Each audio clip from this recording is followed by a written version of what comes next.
Respon mengejutkan warga Jakarta soal pemindahan ibu kota terungkap berkat survei. Pemindahan ibu kota negara Kalimantan menuai respon beragam warga Jakarta. Diketahui, pemindahan IKN Kalimantan Timur kian mendekati kenyataan usai DPR mengesahkan Undang-Undang IKN. Presiden Jokowi sendiri berencana berkemah di titik nol pembangunan ibu kota negara di Kalimantan Timur. Dilansir dari Kompas.com, rencana pemindahan ibu kota negara dari Jakarta Kaltim ternyata disambut baik oleh warga Jakarta dan sekitarnya. Sebagian besar warga memandang Jakarta akan menjadi lebih baik setelah tidak lagi menyandang predikat ibu kota negara. Jakarta pun akan semakin cepat berkembang menjadi kota modern yang berdaya saing global jika pembangunan tetap dilanjutkan. Hal ini tergambar dari survei cepat oleh Pusat Kajian Kepemudaan pada Januari 2022 terhadap 500 warga Jabodetabek.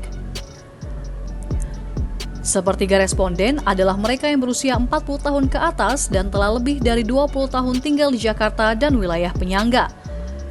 Sebanyak 61,5% responden survei itu menilai akan ada perubahan pada Jakarta jika ibu kota negara pindah ke Kalimantan Timur. Pandangan lainnya adalah kerukunan sosial dan solidaritas masyarakat akan lebih baik, adanya perbaikan baku mutu lingkungan, khususnya air dan udara. Terakhir, membaiknya persaingan bisnis dan usaha. Pandangan positif ini mengalahkan 25% responden yang menilai Jakarta tidak akan berubah ketika tidak lagi dikuasai pemerintah pusat. Di sisi lain, 58,8% responden menolak pemindahan ibu kota negara dari Jakarta ke Nusantara.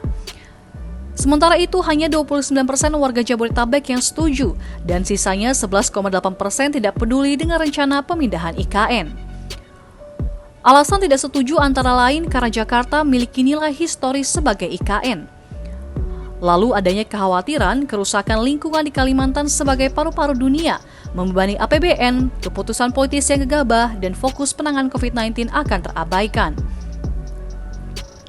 Seperti diketahui, Dewan Perwakilan Rakyat RI secara kilat menyetujui rancangan undang-undang tentang ibu kota negara menjadi undang-undang.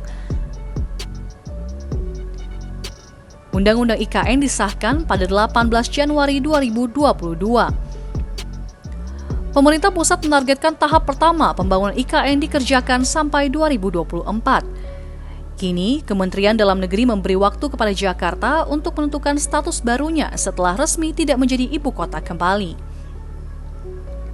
Beberapa pilihan status baru untuk Jakarta tersedia.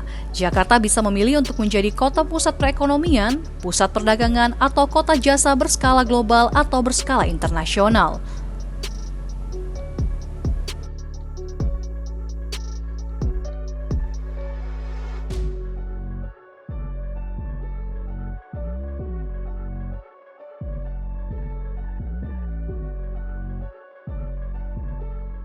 Sudah nonton?